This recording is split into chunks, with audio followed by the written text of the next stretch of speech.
If you've ever been in the market for a new bike, then you've probably seen these size calculators on bike manufacturers' websites. We have a theory that they're terrible, and probably a large reason for so many people ending up on the wrong size bike. I joined bike fitter James Thomas in his studio to put our theory to the test. I'm being the test dummy in this video, and I've been measured on the podcast in the morning at just shy of 5'10". James then measured me again in the middle of the day at 5'9". And herein lies our first problem with bike size calculators. They almost always make you input your height, and that can vary as much as 2.7 centimeters depending on what time of day you measure. In addition to this, people aren't very good at measuring their heights, so we're off to a great start. For reference, my inseam measurement is 83 centimeters, and I run a saddle height of 71.5 centimeters. We've messed around with Fran's position for years, but it's more or less stayed pretty much the same. Runs anywhere between 5 and 6 centimeters setback, about 7 or 8 centimeters a handlebar drop, and about a 65 centimeter reach using a Italia SLR. Crank length is usually 170 or 165, depending on what he gets given. And what we're going to do today is figure out what the position is going to look like if he ends up riding the bike that the manufacturer's calculator recommends. Here we have our in-house software that the good Dr. Andy Fenn wrote for us. This basically determines, we basically plumb in the details, the information from the jig, and we plumb in stack, reach, and head tube angle, the golden number that everybody forgets while talking about stack and reach. And this spits out how many spaces we're going to need, what stem length we're going to need, and whether it needs a setback or inline post. Almost always the latter, but anyway. First bike we're going to look at today for Francis is a Cervelo S5. We've gone through the kind of measuring techniques that they recommend, and based on Francis's height, which is basically all they want, it gives us a 56 centimeter bike. I mean, those of you who have watched mine and Francis's content before will know that my attitude to that is that it's way too big. But let's see what it looks like. This feels absolutely massive. I feel like a gorilla. Look how wide I am. You look like 4 centimeters wider than my normal position. The bar is 42, which we're guesstimating is the size that it will come with because there is no information on their website. And we're estimating that it comes with a 100mm stem. So we're trying to be a little bit lenient. We're trying to pander to them in the give them the benefit of the doubt, but even though 42 bars too wide for most people. But this is probably the first time we've ridden a 42 and since OG Bike Fit Tuesdays days, right? Even then though, before you met me, you rode a 36 or something. Francis will require a 78mm stem, estimated, and 0 spaces. Okay, so first and foremost, and what is effectively an 80mm stem is going to ride very suboptimally. It's going to ride very, very poorly when you've got a 73.5 degree head tube angle. Mostly because it's just, well, 73.5 degree head angle is extremely steep, which means that the bike's going to be quite agile. If you apply an 80mm stem to it, it's going to make it scatty as hell. I know this from riding. I used to ride an R5. And, I have spent some time on an R5, and even a 90mm stem on that bike made it, ride like it was on crack. This is before and after, and to be honest with you, to the untrained eye, there isn't really a great deal of difference. But if I'm honest, you weigh, 65 kilos? You ride a lot, you're fit, you're much better at absorbing dysfunction than a lot of people are. And the other thing that this hasn't taken into consideration is A, how the bike's going to look, and B, how the bike's going to ride. You're not going to have a great deal of seat post exposure.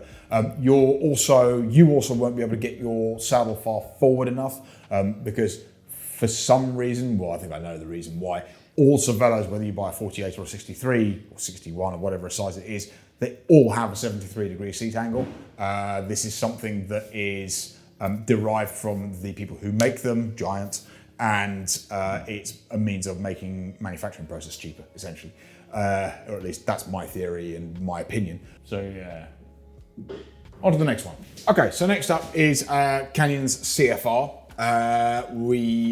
Let's plumb some of Fran's dimensions in here. 83 centimeter inseam. Best size for you is small. Based on your measurements, we recommend this frame size. We also recommend saddle height of 725 to 735 based on your inner leg length. 15 to 25 millimeters too high then. Okay, see, this is the problem, right? All of these sizing charts are based on excessive saddle height. How's that? Yeah, it's so nice, mate. Are you being kicked in the anus? Oh, I can't wait for my new Canyon. I'm going to do loads of riding on it and then have to go to a hospital for some sort of genital operation because this is absolutely unrideable. Ah, that's all right. I can barely get around the pedal stroke. If I was a retail bike fitter, I'd say that was perfect. I mean, we don't want your saddle height to be too high because it's going to cause you, a litany of issues. Too much weight on the hands, the saddle becomes a sort of penetrative entity. So, you end up with potentially saddle sores. Usually people who run the saddle too high sit off to one side, so it can cause hand problems. Literally every cycling ailment you can think of, I can relate back to excessive saddle height. So do not run your saddle too high. You now have all of those ailments. It's making me want to do that. Yeah, do this. Yeah. Which is, indicative of it being too long. You know what's mad? I see loads of people riding saddle heights this high, and they must be this uncomfortable, which is sad. So you're not dotted up, so I'm sort of guesstimating these locations. But one thing we cannot get away from is the amount of plantar flexion, or the act of pointing your toes, that's occurring on the canyon position. Also, you look a little bit downtrodden here, like your ability to look ahead has diminished. So the line of sight is now kind of like this, whereas the line of sight here is more like this. So, your ability to look ahead has started to diminish, mostly because you've been thrown in front of the bike, you've got all this weight on your hands, and your ability to look ahead reduces. Nice one, Canyon. Let's have a look at the Tre Madone. Now, how tall are you? 5'6". No, I'm just kidding. Top end of a medium. What do we say your inseam was? 83 centimeters. That's saying you're 56. Based on your inseam and your height, Trek says you're 56. Right. It's literally 2 sizes too big for you. Trek, you have failed. Fail. As a company that used to have a little bit of a name in bike fitting, I am ashamed of you. We would need an 80mm stem and it would be slammed. But the problem with that is if you fit an 80mm stem to a bike that's got a 73.5 degree head tube angle, it's the same thing as the Cervelo really. It's gonna feel really scatty, it's gonna be really unstable. Furthermore, effective top tube, 55.7 centimeters. It's just way too big. So this is something I wanted to try and figure out. Where is the seat tube length? 51.2 centimeters there, but you've then got 45mm taken off for saddle depth, which means you're going to have that much seat post exposure. So 51, so you're going to have 15 centimeters. 15 centimeters worth of seat post, which actually isn't terrible, to be fair.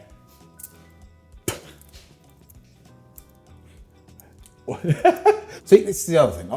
Why do they run wider saddles on smaller bikes? We noticed this with the Specialized that we were testing and the smaller sizing, and our theory is that they consider the smaller sizes to be for women, and they think women need wider saddles, which your face says it all. I mean, that's complete bollocks.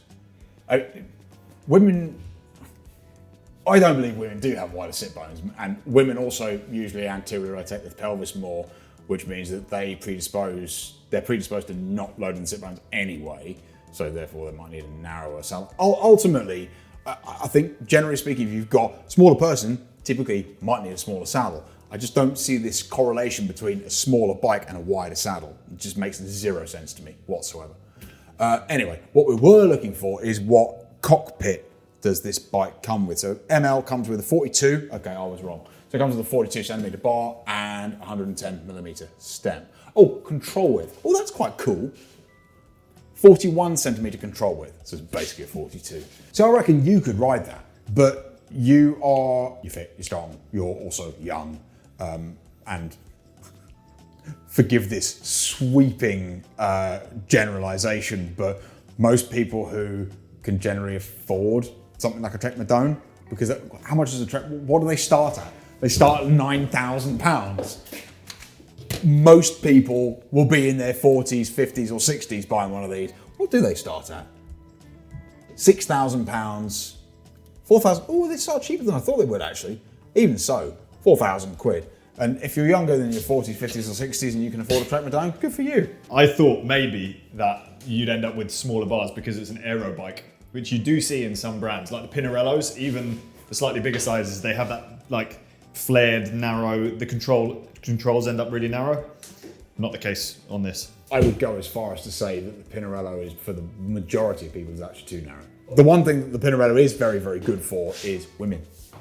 So, I think the narrowest cockpit they do now on that new Dogma is 32 centimeters, which is super narrow. I mean, we do stock 32 centimeter bars, but they're very, very difficult to come by. In fact, we import them. So yeah, I mean, I think generally speaking, the move to a narrower bar on the name of aerodynamics has the sort of rather welcome side effect of actually being ergonomically better for most people anyway. The most common handlebar width we sell for men is about 40 centimeters. It's probably a 40 centimeter, and most men measure seemingly between 39 and 41 centimeters. It kind of renders a 42 too wide for most people, but we are starting to slowly see this trend of moving to narrower handlebars, which is a good thing. Same as like crank length, you know, the Specialized, for instance, like the small bike, the smalls and the extra smalls come with like a 170 or 165 millimeter crank.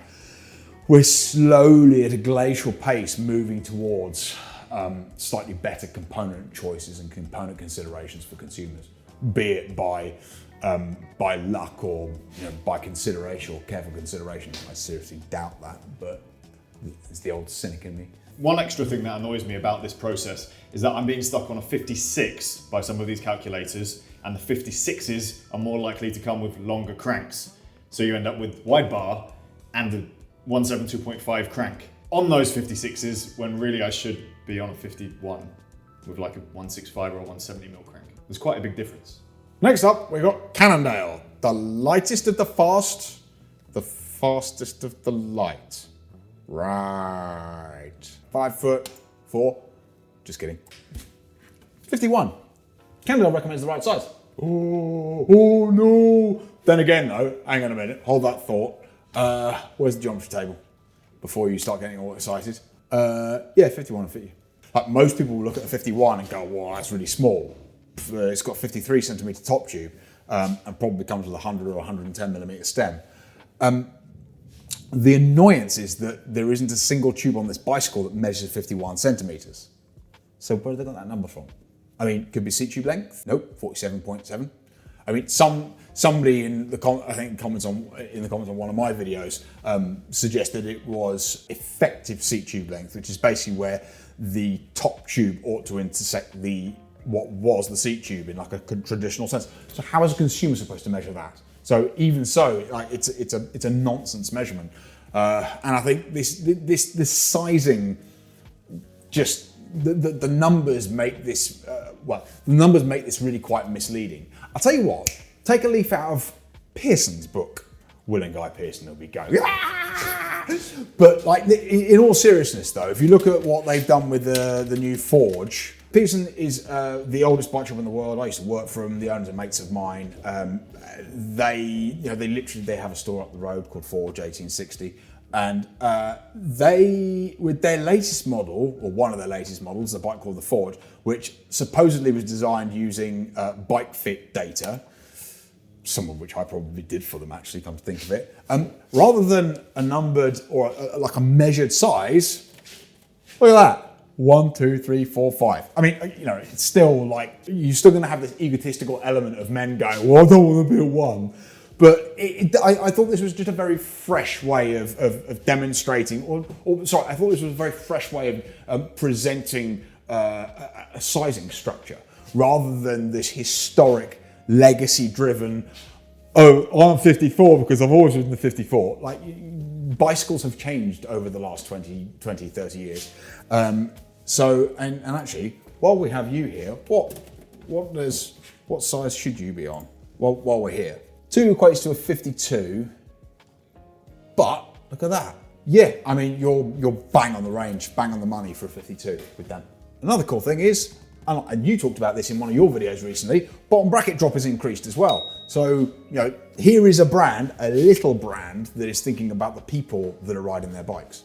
This is completely we're not sponsored by this. They are my mates, but they are also up the road from me. Give these guys a look, or better yet, come buy a custom bike from me. So I'm glad we did this experiment, even if it was to only warn you how wrong these calculators can be. In Cervelo's defense, they even put a paragraph next to the geometry table where they have their calculations saying not to trust it. Unfortunately, I feel like the only proper advice I can give here is to get a bike fit first and buy a bike afterwards, but I realise that's not always realistic for people. Certainly, be cautious, better to size down than size up. And if you do need more help, then I'll put a link in the description to both our Bike Fit Tuesdays playlist, where I've made loads of bike fitting based videos with James, and a link to his own channel if you want to check out his YouTube, which is purely based on bike fit. Thanks for watching, and see you guys soon.